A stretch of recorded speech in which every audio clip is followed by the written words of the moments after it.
we are a country moving on from war, taking stock of our losses and starting anew. Moving forward will be difficult, but most agree it must be done. While the thousands dead cannot be resurrected, there are those who have been detained, abducted, and some who have just gone missing from one day to the next. And for their families, the ordeal continues. In our next story, we take a look at an organization committed to finding the answers that these people so desperately seek in order to gain peace of mind. நாங்கள் திருக்கணாமலையிலிருந்து வந்திருக்கிறோம். கொழும்பில் எனது மகனை ஒரு வருஷமாக காணவில்லை. அவர் கூலி வேலைக்கு நகைக்கடையில் தான் விட்டான். ரம்யா யூஎல்எஸில் செட்டி தெருவில் அவரை இப்போ ஒரு வருஷமாக பிடிச்சவங்களை எங்கண்டே சொல்கிறாங்களே.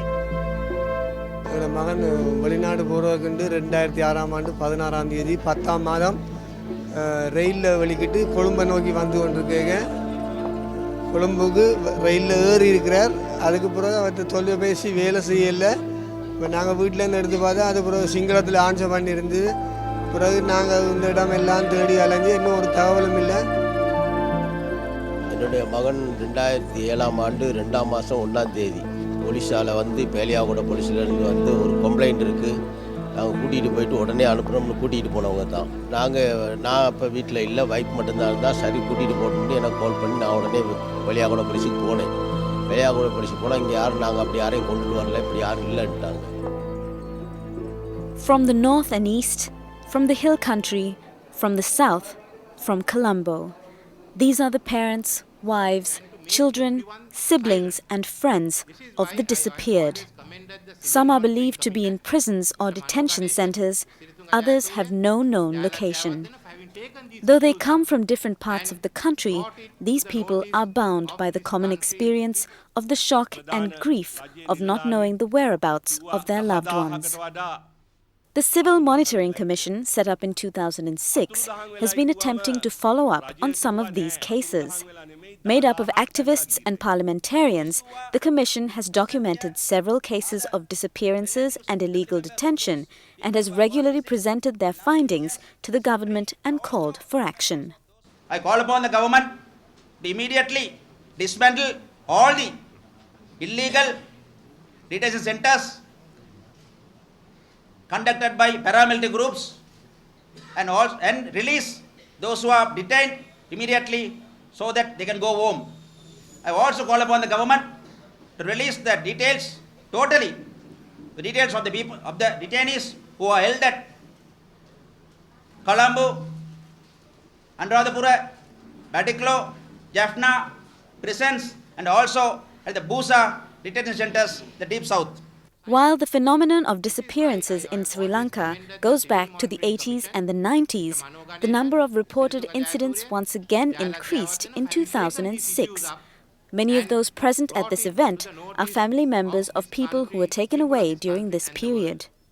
අපේම ශ්‍රී ලාංකීය තරුණයන් විශාල ප්‍රමාණයක් අතුරුදහන් වෙලා තියෙනවා. අපේම ශ්‍රී ලාංකීය තරුණයන් විශාල ප්‍රමාණයක් උසාවි දාන්නේ නැතුව, නඩු කියන්නේ නැතුව, ත්‍රස්තවාදී එරහි පනත පාවිච්චි කරලා, හදිසි නීතිය පාවිච්චි කරගෙන හිර ගෙවල් වල දාගෙන ඉන්නවා. මෙන්න මේ අපේ අම්මලා, මේ තාත්තලා ඉස්සරහා ඒ තමන්ගේ අතුරුදහන් වෙච්ච, එහෙම නැත්නම් නැති වෙච්ච, එහෙමත් නැත්නම් හිර ගෙවල් වල තියෙන ඒ දරුවන්ගේ පින්තූරාද එදා වගේම ප්‍රදර්ශනය කරනවා. The war is now over. Once the war is over, the next steps are to get a list of the people who have disappeared and also look at those who are being held in the prisons in remand. See how many can be released because there is no evidence. For some you can only charge them with a small offense, you release them. There is another lot to be rehabilitated and a small group against whom you have to file prosecution. That's the normal procedure which we have followed, and Mahinda Rajapaksa, who was instrumental in setting up that procedure, who is the president today, should follow the same. Working independently, the Civil Monitoring Commission has documented some 2,800 cases of disappearances and illegal detention since 2006.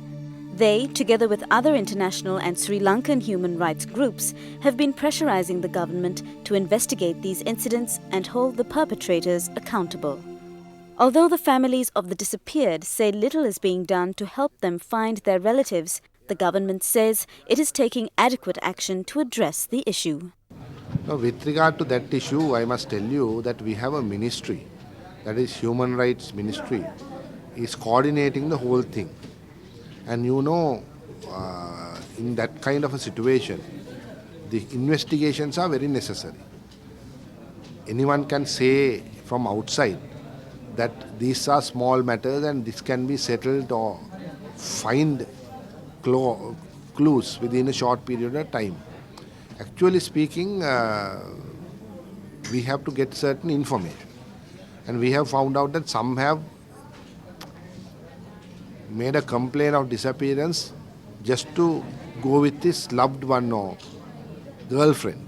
So we have found out that also. Some have every day, even during the good times, disappearances do take place because due to various reasons. Some may go abroad because of their other issues. So we'll have to go and investigate in each and every case. So the ministry, with the help of the police and with the help of other agencies, are doing its job. So we'll have to give a little time. This is not the only thing that the government has to do. But we are trying to find out where these people are. In the meantime, the families of the disappeared can do little but continue to live in hope that their loved ones might be safe. எங்களுக்கு எங்களோட மகன் இருக்கோ இல்லையான்னு ஒரு நல்ல முடிவை சொல்லலாம் தானே. இப்போ பிடிச்சாலும் செத்துட்டா இல்லை சுட்டாச்சேன்ற ஒரு அரசாங்கம், சரியான ஒரு நேர்மையான ஜனநாயக அரசாங்கம் என்று சொன்னால் உடனே ஒரு நல்ல முடிவை சொல்லணும். மக்கள் எல்லாம் தன்னுடைய பிள்ளைகள், தாய்ப்பன், தாய், கணவர்மார்களை பறி கொடுத்தவங்க தான் வந்திருக்கிறாங்க. அவங்கெல்லாம் ஏதாவது ஒரு நன்மை கிடைக்கும்னு தான் இன்றைக்கி இங்கே வந்திருக்கிறாங்க அவ்வளோ பேர்.